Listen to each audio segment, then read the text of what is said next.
Slow करो, yes, फिर से and again, speed, force the, slow जैसे इस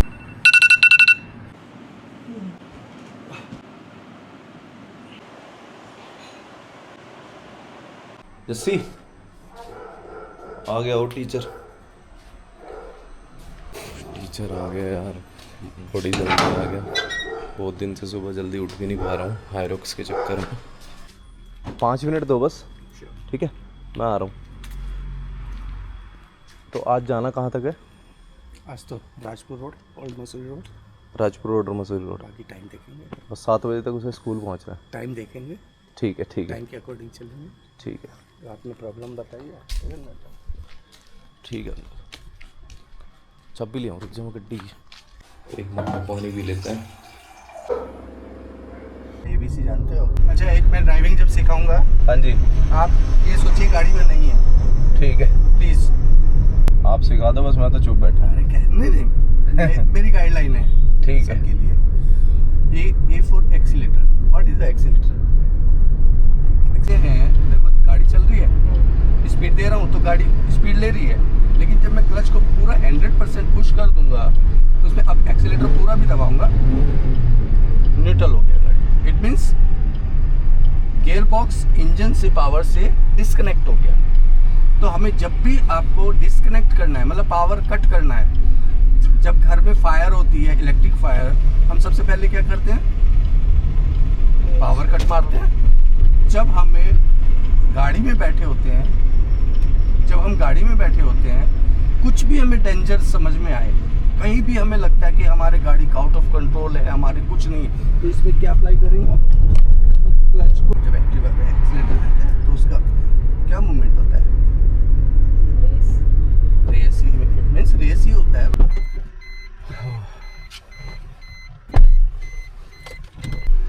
और सीट को एडजस्ट करो। एडजस्ट कैसे करते हैं? क्लच एंड ब्रेक को पूरा प्रॉपर देखो, आपकी जो पैर हैं क्या प्रॉपर आ रहे हैं, क्लच क्या पूरा दबा पा रहे हैं आप? ये यस, पूरा दबाइए। क्या आपकी थाई पे ये जो है उठ तो नहीं रहा है? प्रॉपर है, उठ रहा है? तो सीट हल्का सा आगे कीजिएगा। आगे इसमें जैसे ये आगे करते हैं, इसको नीचे वो होगा एडजस्ट, यहाँ से नहीं बेटा, आगे होगा। यहाँ पे पाइप होता है ना, ये देखो, ये सीट आगे ऐसे करो, स्टीयरिंग पकड़ के पुश करो, हाँ आगे करो, यस। अच्छा, अब घुटने आपके लग रहे होंगे, क्लच दबाओ। क्या आप प्रॉपर दबा पा रहे हैं? क्या आपकी सीट कंफर्टेबल है? बैक बिल्कुल फिक्स। सबसे पहले हमें क्या होता है, हमें अपनी सीट को ऐसे यूज़ करना है, बैठने के बाद अपनी बॉडी को बिल्कुल लूज रखो, जैसे घर में सोफे पे बैठते हैं, बिल्कुल फ्री। माइंड में टेंशन नहीं लेना, ये मत सोचना मैं सीखने आ रही हूँ। आप मेरे को अंकल मत बोलना, फ्रेंडली लो। जैसे क्लास में बच्चों को हम फ्रेंडली जब तक नहीं बनाते तो वो हमसे कुछ पढ़ नहीं पाते। इतना टाइट मत बैठो, इतना बिल्कुल सीरियस हो जाओ, फ्रेंकली बैठ जाओ। आप मेरे बच्चे की तरह हो, आपकी जितनी मेरे पास भी बेटियाँ हैं। आप बिल्कुल सबसे पहले तो माइंड को लूज करो। जब तक माइंड लूज नहीं करेंगे, एक फ्रेंकली नहीं बोलेंगे, शर्म मत, पूरा प्रॉपर ऐसे नहीं दबाना है, फ्लोर को टच करना है। ये जो पैडल होता है जिसपे आपका शूज़ रखा है, शूज़ पहने हैं ना, या चप्पल पहने हैं, कल से आप शूज़ पहनेंगे, और पूरा पुश कीजिए 100%। ये जितनी बार भी आपको क्लच के लिए बोला होगा, क्लच दबाइए, तो आप क्या करेंगे? क्लच को फ्लोर तक टच करना।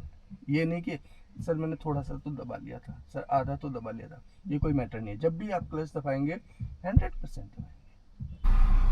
अब आप स्टीयरिंग पकड़िएगा, ये हैंड ब्रेक है, ये रिलीज करूँगा तो पीछे जाएगी, तो आपको क्या करना है? ब्रेक को पुश करो, पीछे जा रही। क्लच पूरा दबा के रखेंगे, क्लच को रिलीज नहीं करेंगे 1% भी। ब्रेक से हटाओ, ब्रेक पे से एक्सीलेटर पे फिर पैर लो, हाँ देखो पीछे जा रही, फिर ब्रेक लो, ब्रेक लगाओ, फिर एक्सीलेटर पे पैर पंजा रखो, फिर ब्रेक लगाओ फटाफट, फिर से छोड़ो, फिर एक्सीलेटर पे लो। नो, दबाना नहीं है, यही तो मिस्टेक नहीं करनी है। फिर ब्रेक लो, ब्रेक लगाओ, यस, फुल स्टॉप, फिर रिलीज करो, फिर एक्सीलेटर पे लो, दबाना नहीं है, फिर से यस, ब्रेक लो, यस। पंजा कैसे मूव कर रहा है, रियलाइज कर रहे हैं। फिर से एक्सीलेटर पे पंजा लेके जाओ, दबाना नहीं है, फिर लाइन को फोकस करेंगे, इसको टाइट नहीं पकड़ेंगे, इसको मूव करेंगे, यस। अब हल्का सा एक्सीलेटर लो,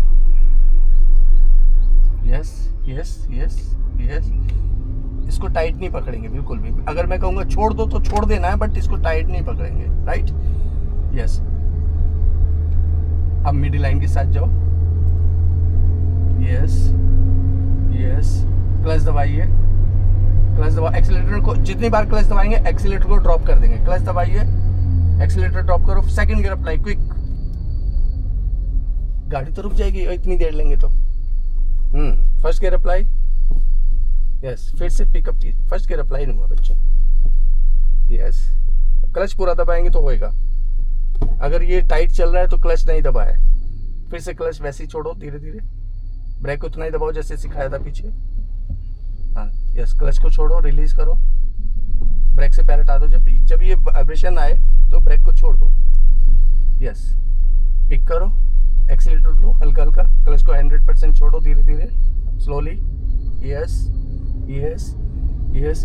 अब हम इस स्पीड को स्लो होने से पहले सेकंड गियर लेना है, क्लच एक्सीलेटर, क्लच तब दबाएंगे, एक्सीलेटर को ड्रॉप करना है हमेशा। क्या करना है, क्लच दबाओ, एक्सीलेटर को ड्रॉप करके, अगर सी बोल रहा हूँ तो एक्सीलेटर ड्रॉप करना है, क्विक, क्लच दबाओ पूरा 100%, दब नहीं रहा है, यस। चलिए फिर से पिक कीजिए, देखो गाड़ी स्टॉप नहीं होनी चाहिए, धीरे धीरे। अब फिर से ब्रेक लो, स्लो, यस। फिर से एक्टिवा करते हैं क्या हम ताकत से ब्रेक लगाते हैं, नो।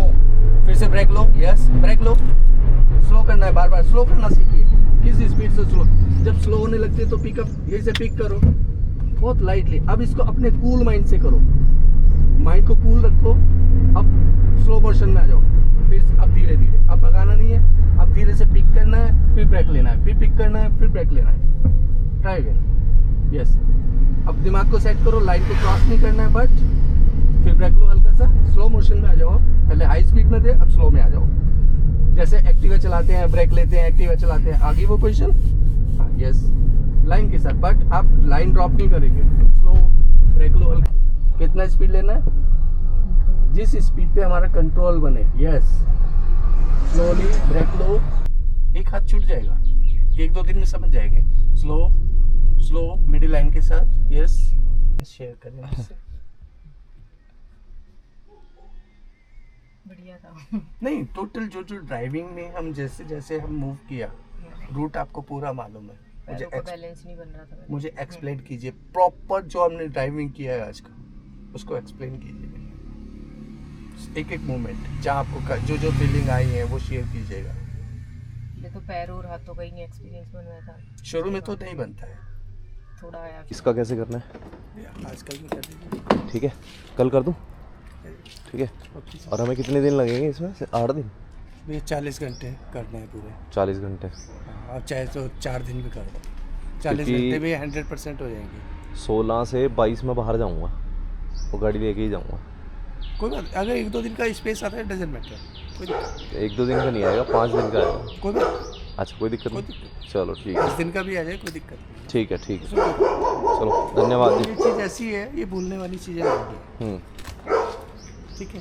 कल सुबह यही टाइम से 4:30, फिर कवर नहीं कर पाएंगे, ये वो 10-15 मिनट में आपने देखा, ये मेरा सिस्टम कुछ बहुत डिफरेंट है। 4:30 बजे उठाओगे आप रोज़, बिल्कुल मैं कॉल करूँगा, आप ही को परेशान करूँगा, ठीक है, ओके जी बाय।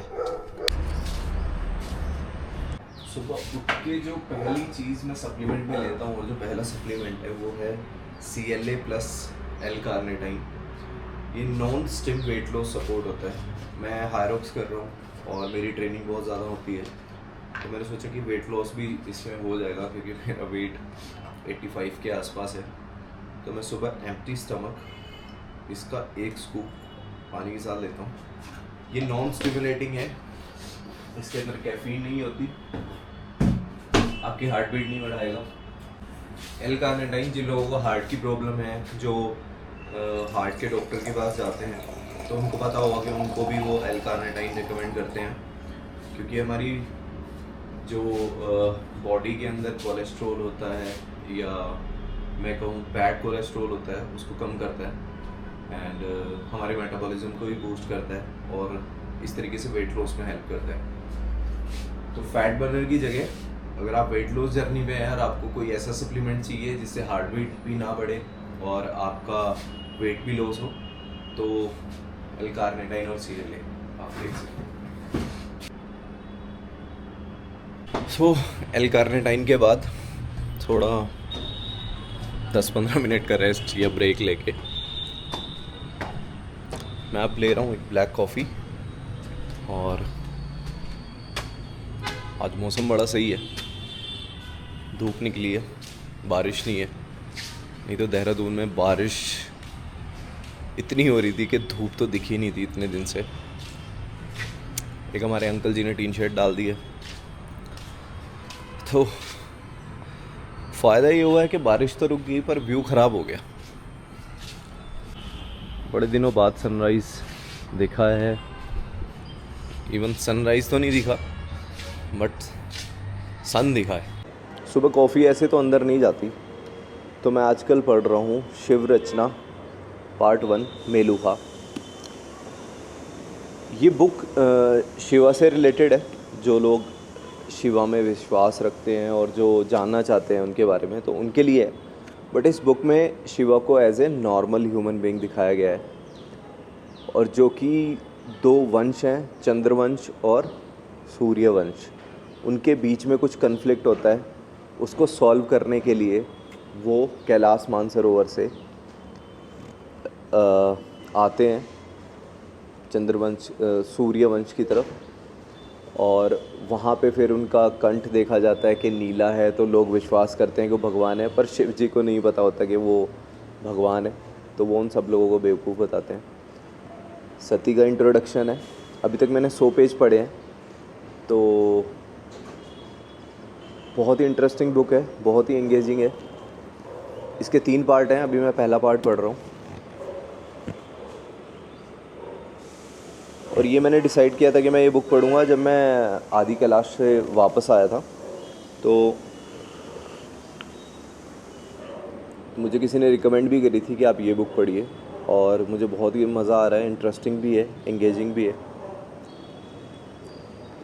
तो सावन शुरू हो चुके हैं और अगर कोई बुक पढ़नी है और इंटरेस्टिंग पढ़नी है और आजकल के मॉडर्न वर्ल्ड से रिलेटेड पढ़नी है, तो ये बुक बहुत अच्छी है। ये हिंदी में ली है क्योंकि मैं चाह रहा था कि मुझे फ़ील आए कि मैं कुछ अपनी हिस्ट्री पढ़ रहा हूँ। और थोड़ा सा इंग्लिश में हाथ भी टाइट है। ऑब्वियसली इंटरेस्ट ख़त्म हो जाएगा अगर कुछ समझ नहीं आएगी, तो इसमें मुझे इंटरेस्ट आ रहा है और मैं इसको पढ़ रहा हूँ।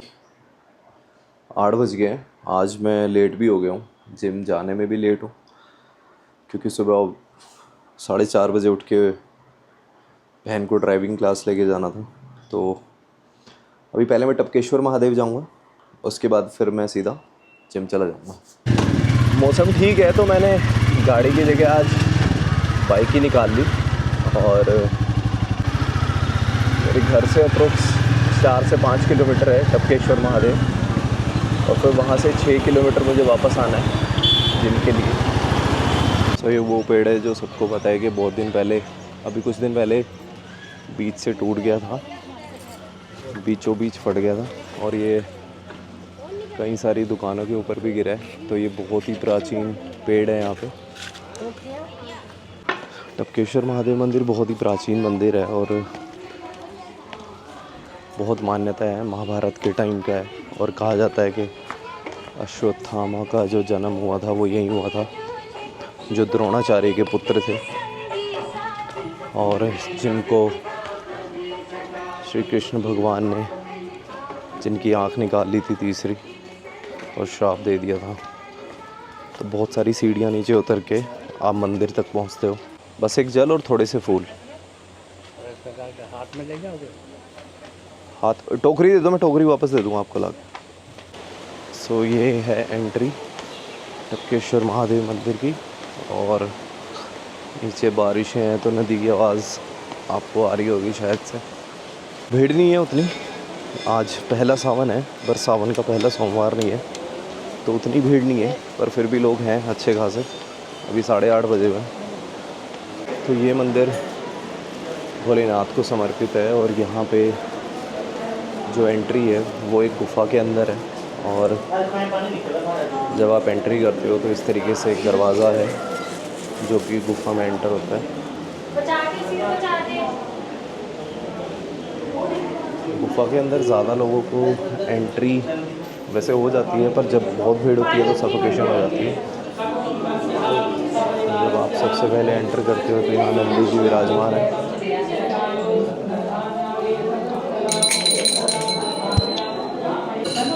तो और इसी पानी से महादेव का अभिषेक होता है।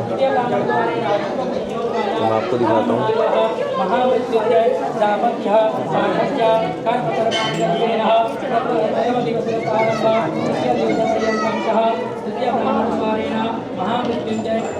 ये है टपकेश्वर महादेव मंदिर और यहाँ पे शिवलिंग है और जिसके ऊपर कंटिन्यूस गुफा से पानी टपकता रहता है। तो मैं भी जल अभिषेक कर देता हूँ, उसके बाद हम चलते हैं जल। तो मंदिर के नीचे बिल्कुल बगल से एक नदी बहती है और जहाँ भी महादेव के मंदिर होते हैं उनके पास कोई ना कोई नदी तो होती है, कोई ना कोई पानी का स्रोत ज़रूर होता है। तो टपकेश्वर महादेव मंदिर ज़रूर आना कभी। बहुत ही अद्भुत मंदिर है, बहुत ही प्राचीन मंदिर है जिसके बारे में बहुत सारी व्याख्याएँ हैं। क्या दूँ? 10 रुपये। 10 रुपये में क्या होगा तेरा? दे दो, खाना खा लो। कुछ नहीं होगा 10 में आज के टाइम में। तो अभी मैं पहुंच गया हूं जिम और ऑब्वियसली आज तो बहुत ही ज़्यादा लेट हूं, 9:46। वैसे मैं आजकल लेट ही आ रहा हूं क्योंकि मेरी हाई रॉक्स की ट्रेनिंग चल रही है और रिकवरी के लिए मुझे नींद बहुत कम मिलती है और मुझे रात को नींद पूरी करने में 7 से 8 घंटे की नींद चाहिए होती है। मैं 11 बजे सोता हूँ, सुबह 7:30 8 बज जाते हैं मुझे उठते। उसके बाद जिम पहुँचते मुझे रोज़ ही 9 बज रहे हैं। अभी मैंने पर्सनल ट्रेनिंग्स भी कम की हुई हैं बिकॉज ऑफ हाई रॉक्स के लोड की वजह से, क्योंकि इतनी ज़्यादा इंटेंस ट्रेनिंग होती है रोज़ की रोज़, तो रिकवरी बहुत ज़्यादा ज़रूरी होती है। जिम में एंट्री पे हनुमान जी, यहाँ पे पूरी हनुमान चालीसा, उसके बाद हम एंट्री करते हैं। ये हमारी भूमिका मैम, ये कुछ ऐसे ही लोग हैं जो हमें व्लॉगिंग नहीं करने देते, हंस के हमें डिमोटिवेट कर देते हैं। ये हमारे ऋषभ माटा जी, क्या हाल है sir? Workout complete, YouTube start कर रहे हैं भाई जी। तो ये मेरा ऑफिस है। तो जिम पहुंच के सबसे पहला काम मेरा होता है दिया बत्ती लगाना, बट आज ख़त्म हो गया तो मैंने ब्लिंकिट करी। ब्लिंकिट ने बड़े काम इजी कर दिए हैं, बैठे बैठे चीज़ें आ रही हैं आजकल। तो बत्ती आ रही है, उसके बाद जिम में पूजा मैं करता हूँ। पहला काम मैं यही करता हूँ जिम में आके। श्री गुरु चरण सरोज रजनी सुमन मुक्तिजार बर्मा फलचार बुद्धिहीन तनि जाने के सुमरे पवन कुमार बल विद्या देह मल क्लेश नहीं बहुत बड़ा ही तुम प्रिय भरत संभाई साइस बदन तुम रे जिसका व्यश के शिव कंठ लगा। ये हमारे स्टाफ के लोग, तो ये वर्कआउट कम बातें ज़्यादा करते हैं। मेरी चोट लगी हुई है इसलिए मैं बैठी हुई हूँ। क्या चोट लगी? कल मैं गिर गई गाड़ी से। गाड़ी कौन सी गाड़ी से? क्यों? वो तो बारिश में घूमती है ना, तो गिरेगी तो। हाँ, खाई लगी हुई थी। ये सौरभ सर, इनकी नई नई शादी हुई है अभी, और शादी होते ही इन्होंने बाल कटवा दिए, बिल्कुल गंजे हो चुके हैं।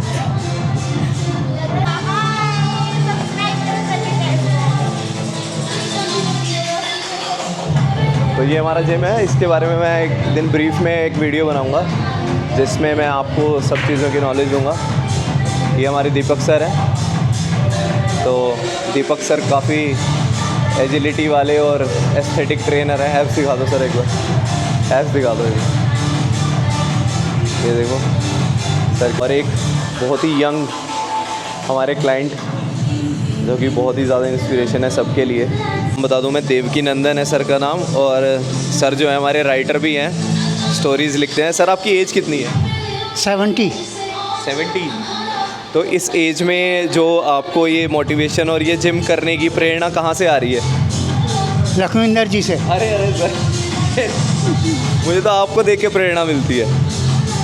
बट फिर भी आप थोड़ा सा बताएंगे कि हाँ क्यों ज़रूरी हो जाती है फिजिकल फिटनेस इस एज में? तो ये थोड़ा आदमी सिकनेस की तरफ नहीं जाता ना, एक्सरसाइज करने से आदमी फिट रहता है। तो अभी वर्कआउट से पहले प्री वर्कआउट, और जिन लोगों को लगता है कि प्री वर्कआउट नहीं लेना चाहिए उनके लिए मैं बता दूं कि प्री वर्कआउट अगर आप सही चूज़ करते हो, जिसके अंदर कैफ़ीन लाइक 200 mg से ज़्यादा ना हो और आपकी स्लीप को डिस्टर्ब ना करे, आपको हाई बीपी नहीं है, आपको हाइपरटेंशन नहीं है और आपकी हार्ट बीट तेज़ नहीं होती है, तो आप प्री वर्कआउट यूज़ कर सकते हो और इससे बहुत बेनिफिट मिलता है। हाइड्रेशन में भी काम आता है, ऊपर से आपका जो वर्कआउट है जो लंबे टाइम तक चलता है, और जो बॉडी बिल्डिंग लोग करते हैं जिनको अच्छा खासा बॉडी में पंप चाहिए होता है, वैसो डायलेशन कर देता है जो इसके अंदर L-arginine होता है, जिससे कि वेन्स पॉप अप हो जाती हैं। तो लॉन्ग टर्म इसके साइड इफ़ेक्ट नहीं है, शॉर्ट टर्म साइड इफ़ेक्ट यही है कि आपकी स्लीप को डिस्टर्ब करेगा। एंड जिन लोगों को हाइपरटेंशन है और जिन लोगों को बीपी की प्रॉब्लम है तो उनके साथ थोड़ी दिक्कत हो सकती है। अदरवाइज़ अगर आप एक एक्टिव इंडिविजुअल हो, हेल्दी इंडिविजुअल हो, जो अच्छा वर्कआउट करते हैं और आपका वर्कआउट 1.5 से 2 घंटे 2.5 घंटे भी जाता है, तो आप प्री वर्कआउट यूज़ कर सकते हो। चीयर्स। मैं आज रनिंग करने वाला हूँ, बट मैं अभी लाइक एक थेरेपी भी गया था, तो मेरे शिन के पास जो टिबिया बोन होती है उसके पास यहाँ पेन आ रहा है बिकॉज ऑफ ओवर ट्रेनिंग। तो ये टिश्यू स्वेल्ड भी था, तो रनिंग से पहले मुझे ये एक्सरसाइज बताई है उन्होंने, और टिबिया को वार्म अप करना है अच्छे से। रनिंग से पहले वार्म अप करना है एडक्टर्स का और टिबिया बोन का। तो उसमें आता है कोपनहेगन होल्ड, जिसके अंदर हम करेंगे क्या, एक स्टेपर ले लेंगे और उस स्टेपर के ऊपर अब हमें साइड प्लैंक वाली पोजीशन में जाना है, ठीक है। तो हम नीचे वाले पैर को फोल्ड करेंगे जो कि हवा में रहेगा, साइड प्लैंक इस तरीके से, और हम बॉडी को होल्ड करेंगे। सो ये वाले होल्ड हम 30 सेकेंड ईच साइड करेंगे, ठीक है। एक तरीके से आइसोमेट्रिक एक्सरसाइज भी है और आपकी जो इनर थाइज़ है और आपकी जो टिबिया बोन है और जो भी लेग्स की जो इनर साइड की मसल्स हैं उनको स्ट्रेंथन करने में हेल्प करेगी। और क्वेश्चन क्या है कि मतलब बहुत मिसअंडरस्टैंडिंग है या लोगों के दिमाग में ये चीज़ है कि रनिंग कहाँ पे करनी बेटर है। तो फ्रैंकली स्पीकिंग रोड रनिंग सबसे ज़्यादा डेंजरस है, जिसके अंदर आपके लिगामेंट्स और लाइक आपकी अगर लेग्स की स्ट्रेंथनिंग अच्छे से नहीं है तो इंजरी सबसे ज़्यादा रोड रनिंग में होती है। देन उसके बाद अगर आप ट्रेडमिल पे रन करते हो तो ट्रेडमिल के जो बेल्ट होती है उसके नीचे ना शॉक, जब आप भागते हो तो शॉक एब्सॉर्ब करने के लिए ना उसमें चीज़ें लगी होती हैं, तो आपकी नीज़ पे उतना लोड आता नहीं है, ठीक है। तो थोड़ा सेफ़ रहता है ट्रेडमिल पे रनिंग करना, बट अगेन उसमें एक लिमिटेशन आ जाती है कि आपको कोई चीज़ दौड़ा रही है, आपका एफ़र्ट अपना कम लगता है, ज़्यादा एफ़र्ट उसमें ट्रेडमिल का लगता है। सो सबसे जो सही है वो ग्राउंड रनिंग है। मड के ग्राउंड में आप रनिंग करो और उसके ऊपर प्रैक्टिस करो, तो उससे आपकी नीज़ पे भी लोड नहीं आएगा, आपके लिगामेंट्स भी सेफ रहेंगे और आप लंबे टाइम तक रनिंग या जो भी है एक्सरसाइज कर पाओगे। तो ऑन अ सेफर साइड या तो आप ट्रेडमिल के ऊपर रन करो और या फिर आप ग्राउंड, मिट्टी वाले ग्राउंड में। तो मैं 5 किलोमीटर कंप्लीट करता हूँ, तो उसके बाद थोड़ी अपर बॉडी की वेट ट्रेनिंग करूँगा।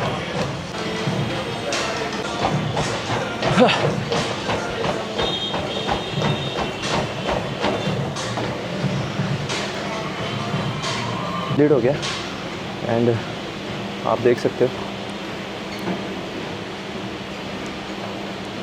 5 किलोमीटर 450 मीटर और 28 मिनट में। तो और उसके साथ वेट ट्रेनिंग भी मेरी बराबर रहती है। तो जो लोग सिर्फ रनिंग करते हैं, रनिंग डोमिनेटिंग वर्कआउट्स करते हैं, उनका मसल लॉस होता है। मैं लॉन्ग डिस्टेंस नहीं करता, शॉर्ट डिस्टेंस करता हूँ, बट पेस रन करता हूँ। लाइक 5 किलोमीटर टारगेट लेके किया कि 22 मिनट्स में। मेरा बेस्ट 5 किलोमीटर 21 मिनट है अभी, तो उसको मुझे 20 से नीचे लेके आना है। तो आप जितना पेस रन करते हो, स्पीड से रन करते हो, आपकी मसल लीन होती चली जाती है, आपकी बॉडी में डेफिनेशन आती चली जाती है। तो रनिंग मस्ट है। जो लोग वेट ट्रेनिंग करते हैं और कार्डियो स्किप कर देते हैं इस डर से कि उनका मसल लॉस हो जाएगा और जो मसल बनाया वो ख़त्म हो जाएगा, तो ऐसा बिल्कुल नहीं है। वेट ट्रेनिंग के साथ अगर कार्डियो करते हो तो बहुत ही अच्छा लीन मसल मास गेन होता है।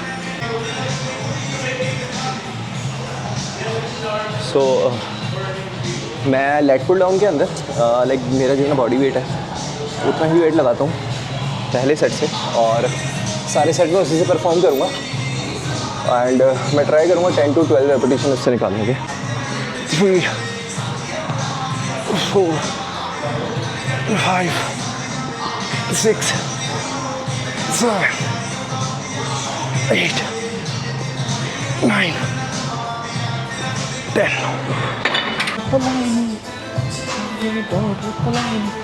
सो नेक्स्ट एक्सरसाइज हम करने वाले हैं वो चेस्ट रेस्ट की टी बार है, जिसके अंदर मैंने 80 kg वेट लगाया।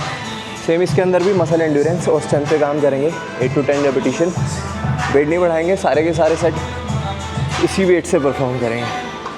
चलो शाबाश, चल 1 2 3 4 5 6 7 8 9 10।